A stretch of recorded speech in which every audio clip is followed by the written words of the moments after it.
Hi Anastacia, I'm so glad to meet you. I'm a big fan of yours. So we are here for your ultimate collection. The first question I want to ask you is, how did you build it? Because I guess it's difficult to pick up all from your song. Yeah, sometimes it's a hard thing to make every fan happy when you try to put a collection together, because everyone seems to have sometimes a song that's not a hit as their favorite, and you get creative with, you know, the songs that are played all the time, and then you try to pick things that maybe are a little different to create an interesting story or something.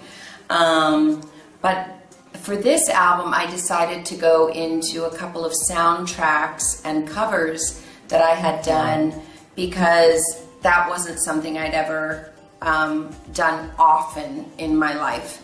So I decided to choose one from the Chicago soundtrack, one from Fantastic Four soundtrack, and then another song that I had done where I covered a Foo Fighters song, which for me, it was on an album that I loved to do, which was just a covers album of rock songs that I did for my own artistry, but it seems the fans really liked it. Yeah, I guess it's wonderful, the cover of Best of You, so I'm really glad you put on the collection. Then we have two new songs, a cover of Christina Aguilera and another new song. So can you tell me something about these two new songs? Well, as I was putting covers out, my producer gave me a song, and I've worked with him many a time, Jamie Hartman, gave me a song, and I did not know Christina had sung it before. But he was singing it. So when he presented Army of Me to me, I said, oh my goodness, this is so perfect for where I am. I really love the words. I really enjoy what it's saying. This is a me song. So I'm in the studio and I'm singing it and, you know, going for it. And all of a sudden, like, I don't know who said, my manager or him, and they're like, you know, it's really cool that it's different than Christina. And I'm like, Christina who? And they're like, well, Christina did this song on her album. I'm like, she did? And I'm like, oh, what? Well, I don't want to listen to it yet. Wait, I'm in the studio. Let me finish singing it and then I'll, you know. So I finished singing the song and committed to whatever it is, you know. And that's, I think, why it sounds even a little different, is because I didn't ever listen to her version. I just listened to him sing the song as a man, you know, like demo, and so I feel that both her and I were able to interpret the intensity of the song and the powerfulness of a woman singing the song, but differently in our own artist way. So it was really nice to do that.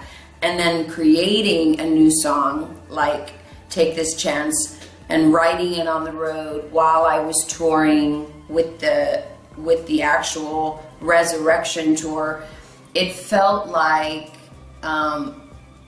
a very peaceful song to write, since the tour I was doing, as busy as I was so nice. It felt so great. It felt very peaceful, and I was doing concerts in ways I'd never done. I was doing Q&A in the concert just with anyone. You know, I was doing things that aren't typical artists, and I liked being able to be different. No dancers on stage, like just doing it differently. And the song itself ended up coming from my own actions. So I know it's difficult, but if you have to pick up one song of all your career that represents you the most, which one would you choose? You know, I often say I'm Out of Love.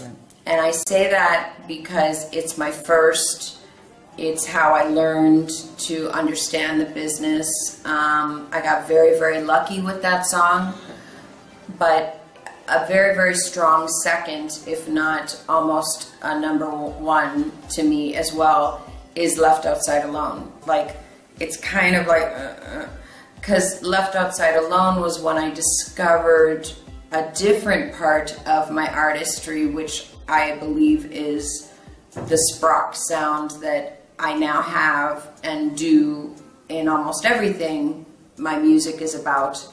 And I feel it's more of the artist I am. So I think that I'm Out of Love was the fun party song, but Left Outside Alone is the true artist song. So the last question is, you know, you maybe creating a collection, I guess you look back at what you've done. So did you feel change in some way? And did you feel the world of the music changed around you? Yeah, oh yeah. I felt I changed, definitely. I felt I got wiser and deeper. And I know that I got older in age, but I felt I got younger in spirit, and freer with my emotions, more able to show my softer side instead of be so tough, which I didn't realize I needed to do, but apparently, you know, you learn these things through your songs and your work and go, I never knew I could write a ballad like that, you know. And then you listen to all the music that's happening around me, and it sounds nothing like my music, but I don't want to sound like other people's stuff. I enjoy it. I enjoy a lot of the music that is out there now, different artists, from, you know, Justin Timberlake to Rihanna to, you know, Laura Pausini. Like, I love it all, but it's not necessarily 100% have to be my kind of music for me to like it.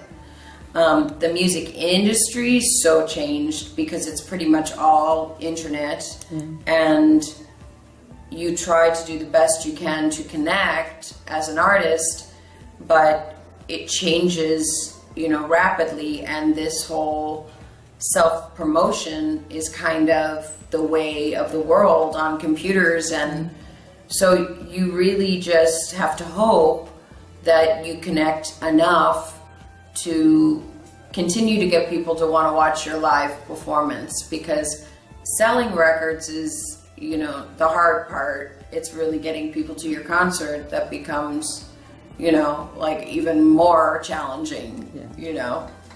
Okay, so thank you so much. Thank you.